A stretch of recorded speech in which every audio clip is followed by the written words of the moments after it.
Welcome to Professional Insights sponsored by Dementia Action Alliance. My name is Paulan Gordon. I'm living with vascular dementia and I'm on the advisory board for Dementia Action Alliance. Today I have the pleasure of having with me today Phyllis Fehr from Canada, who is a dementia and human rights advocate. Phyllis is joining me today to speak with us about a very important topic, that is human rights for people living with dementia. Phyllis is a board member of Dementia Alliance International, a wonderful advocacy organization based in Australia. She's a popular speaker at conferences and educational events. Some of the most prestigious audiences that Phyllis has spoken before include the Ontario government, the Canadian Senate Review, the World Health Organization, the 17th session of the Charter of Rights of People with Disabilities. Is there anything, Phyllis, you would like to add? No, in Canada, we're working on the Canadian dementia strategy, so I was just in Ottawa helping out with that. So lots of work going on all over the world. Wonderful work, wonderful work. Could you tell us a little bit about how you became involved as a human rights advocate and why it's so important to advocate for human rights? Yeah, what I noticed while I was going through getting diagnosed with early onset Alzheimer's was that, you know, a lot of things were done just because this is the way they're done. But a lot of them kind of stepped on my human rights as a person. If you think about the first time you see the gerontologist, they ask you to bring a family member, but at no time do they ever ask you to, if it's okay if they speak with them. And that's my right to privacy that they've just walked all over. So it's little things like that that I think are really important. Yeah, so and that's Article 22, right, in the Convention of Rights of People with Disabilities, right, is respect for privacy, and that's being kind of walked all over. What are the key pieces of legislation that protect our human rights, and what rights do they protect? Well, there are over 50 articles. I will discuss maybe 3 or 4 that I think are highly important and that we really need to stand up for. So I just talked about Article 22, right? For our own privacy. Then Article 25 discusses is about health and health care, and it's our right to have the highest attainable standard of health without discrimination based on your disability.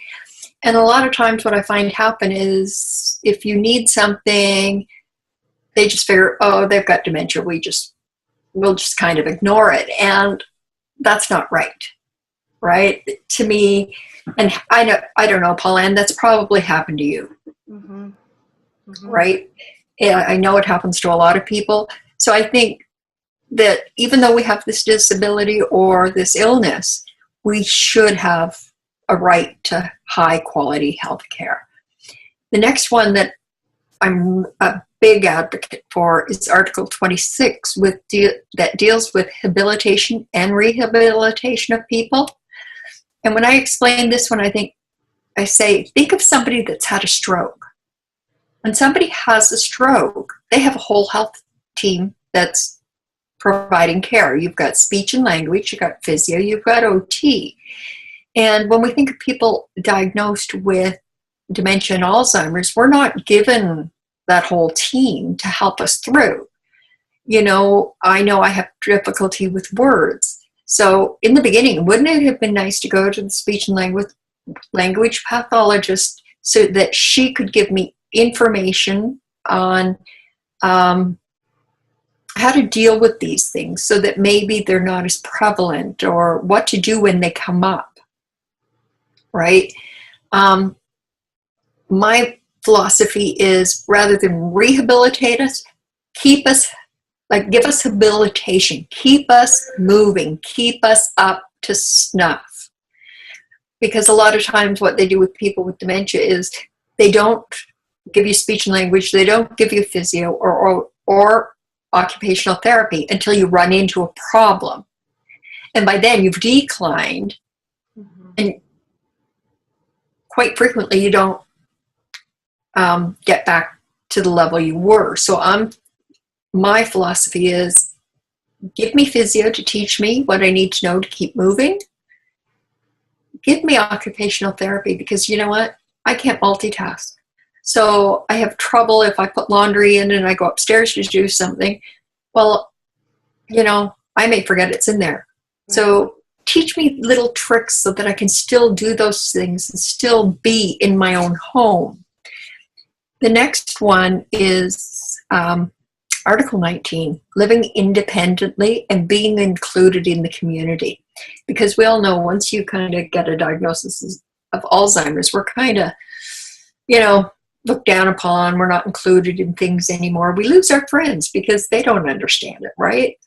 And we need that community, and we need to live independently. And I think if we go back to the last article, 26, on habilitation, that will help us to live independently.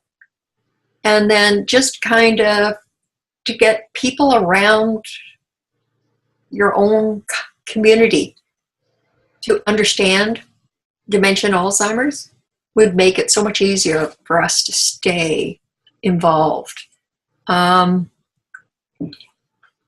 So I could go on about a few more. Let me just ask you, I know that you talked about privacy as being one of the first rights that you mentioned, and I know that that was an issue for me with the doctors. I had the same situation. I went to the doctors, and he the first thing he did was he sent for my husband, and I was very upset. He spoke right over me, right across me, and to my doctor, to my husband, and I was so upset. I didn't really know how to handle it. So the next thing I did was I never let my husband come into the waiting room again. Now, this is not the best way to have handled it. How can you handle when you think your rights are being trampled on? What is the best way to handle it? Well, you know what? I think when they're giving you the diagnosis and they know you have Alzheimer's, depending on their education that they have on Alzheimer's, some of them are still very old school and believe that people who have Alzheimer's don't know and don't understand. Because if you think back even 15 years ago, they weren't catching dementia until it was in its later stages. But now they're catching it earlier, and they don't know what to do with us or how to handle us, so they handle it like they would somebody that's in the mid to late stages. So I think when you first go in, you tell them, I was asked to bring my spouse with me. I am still fully capable of speaking for myself. I'm fully capable of making decisions for myself. Because I remember I will tell you, when we went to get my diagnosis, so I'd had all the testing. We went in to get the diagnosis. The doctor came in. She never looked at me once. She didn't speak to me. She spoke to my husband. And my background is nursing. I know what's going on. Yeah. I was just so angry. I was afraid to say anything, because if I said anything, heads would have rolled, right? So I didn't say anything. But, I think you let them know right up front that I am fully capable of doing this. And if there comes a time, say, my spouse is with me, but I've asked him to wait in the waiting room and say your piece, and then say, and if and when you think the time has come for him to be part of this, or if you have questions for him, it's my human right to privacy, so I'd really appreciate if you would ask me my permission first. Well, that's a good example, Phyllis, and I think that it sounds like the idea is that we just need to advocate for ourselves and stand up for ourselves is really the final Yeah. answer. Exactly. I know that there are people that might want to get involved in advocacy activities. We do have your business card that is going to be shown at the end of the interview. Is it all right if people contact you if they want more information? What I can do is, you have my email address. Yes, we have your email. My email address is not on my business card. Oh, okay. So if they just use my email address, okay. I can give it to you right now. Okay. So it's Phyllis, Phyllis, F is in Frank, E is in Edward, H is in Harry, R is in Robert, at Cogeco, COGECO.ca. Okay, and that's your preferred contact. Yeah. Okay. Okay. And is there anything else that you would like to add? I think the more we stand up for ourselves and the more we let people know that we're not what they think people with dementia should be, then and only then are we going to see some major changes happening. When I was in Geneva for the Charter of Rights of People with Disabilities, after I spoke, I went back 3 weeks later because Canada was reporting on their report.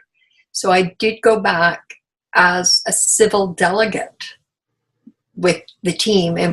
And so we got to say what we think is lacking. They got to say what they think they're doing a good job on. And then we went through every article and we were able to give a response to every article. Mm-hmm. And then the repertoire at the United Nations writes a document up and sends it back to Canada to say what they need to do and what they don't. And, we are included. People with Alzheimer's are included in the Charter of Rights of People with Disabilities under cognitive impairment. But the letter coming back to Canada had dementia mentioned in name in it, which is one of the first times that's happened. So right now the whole world is looking at Canada going, oh, where are they going to go with this now? Right? So it's all about really getting everybody to hear, everybody to listen and open their eyes and just understand. That's wonderful. Well, I'm so glad that there are people out there like you, Phyllis, that are out there advocating for us and speaking on our behalf, because we need that. And it's been a pleasure having you here. I wish you the best in your advocacy efforts and all of your future endeavors. And thank you. It's been a pleasure. Thank you, Paulan, and thank you very much for having me. Thank you.